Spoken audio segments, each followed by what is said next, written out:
bonjour et félicitations pour être arrivé au bout du jeu phonétique. Nous espérons que vous avez pris du plaisir à jouer avec ce jeu.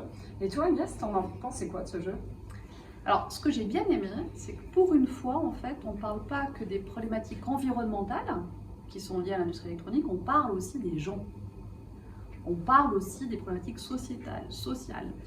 Et ça, c'est plutôt chouette, parce que c'est vrai que dans les médias, typiquement, on entend peu parler des enfants dans les mines, des conflits géopolitiques liés à l'industrie minière, donc ça, c'est plutôt chouette. Et toi, t'en as pensé quoi, Natacha? Moi, j'ai trouvé, donc volontairement, on a mis plutôt l'accent sur l'accès aux ressources minières, les ressources minérales en particulier. Mais un des enjeux aujourd'hui, si on lit la littérature scientifique, c'est plus la capacité limitée de notre planète, donc qu'on appelle le système Terre, à absorber les polluants, donc qu'ils soient gazeux, liquides ou solides, et qui viennent modifier les équilibres des différents écosystèmes. Donc ça s'appelle le concept de limite planétaire. Donc c'est-à-dire que si on dépasse certains seuils de pollution, les équilibres changent et on change les conditions d'habitabilité de la planète.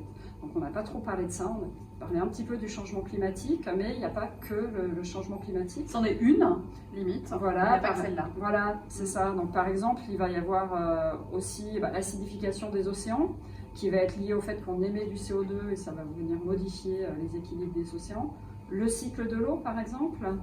Ah, mais l'eau, c'est aussi une raison principale pour laquelle l'industrie électronique est mal vue. Si je parle de Taïwan, par exemple, je ne sais pas si tu as entendu parler de l'industrie des puces à Taïwan, qui provoque en fait le fait que des habitants n'aient plus d'eau en fait pour leur propre usage, parce que l'industrie des puces absorbe en fait une quantité d'eau super importante. Donc comme quoi l'eau, on le retrouve aussi, on retrouve ces problématiques ailleurs, quoi. Exactement, et on voit bien que l'homme intervient et modifie ce cycle de l'eau.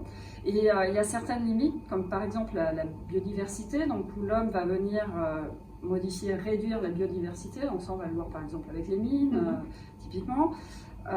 Ou des usines qui vont utiliser des sols qui avant étaient des sols forestiers.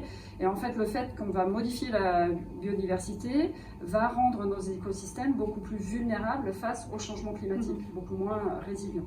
Et enfin, la petite dernière des limites qui concerne l'industrie de l'électronique, c'est l'introduction d'entités nouvelles.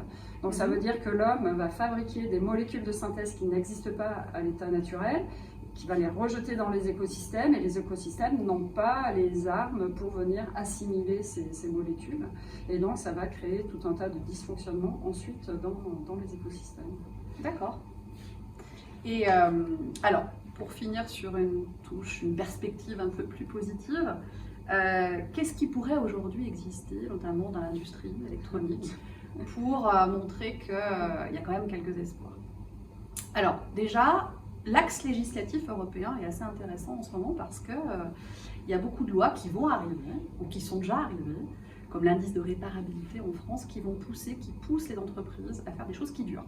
Parce que quelque part, si ton téléphone, tu peux le garder 15 ans plutôt que 2 ou 3 en moyenne, et bien forcément c'est plus vertueux pour l'environnement parce que ça va être moins coûteux en termes de ressources. Donc en France, on a ce fameux indice de réparabilité, une petite note de 0 à 10, qui t'indique si ton téléphone il est réparable ou pas. La durabilité, c'est la réparabilité, mais c'est aussi la longévité logicielle. C'est typiquement moi ce que je fais chez Fairphone, donc faire en sorte d'avoir des versions d'Android qui durent longtemps. Et des entreprises comme Fairphone, il y en a quand même d'autres. Si je cite par exemple le monde des ordinateurs portables, tu as Framework qui commence à distribuer en Europe, donc ça c'est bien. Tu as quelques entreprises qui se démarquent, et ça c'est plutôt chouette. Quand on parle d'innovation, ces entreprises-là, elles ont en fait leur place, même si elles sont sur la longévité. L'innovation, c'est pas forcément que des nouveaux produits avec des nouvelles technos. L'innovation, ça peut être aussi passer du temps à faire en sorte que le produit dure. Donc là, on parle à des élèves qui vont rentrer dans la vie d'une entreprise. Il y a des entreprises qui existent, qui vont, pas à l'encontre, mais qui vont proposer une nouvelle forme d'innovation. Et pas tout le temps vers des choses qui n'existent pas encore, la high-tech, mais parfois vers des low-tech quelque part, hein, des technologies qui sont là pour faire en sorte que le produit dure et qu'il soit plus vertueux pour l'environnement. Voilà, donc on espère que dans vos cursus et peut-être dans vos choix de carrière derrière, vous arriverez et vous saurez prendre en compte l'ensemble de ces enjeux. Exactement. Merci en tout cas.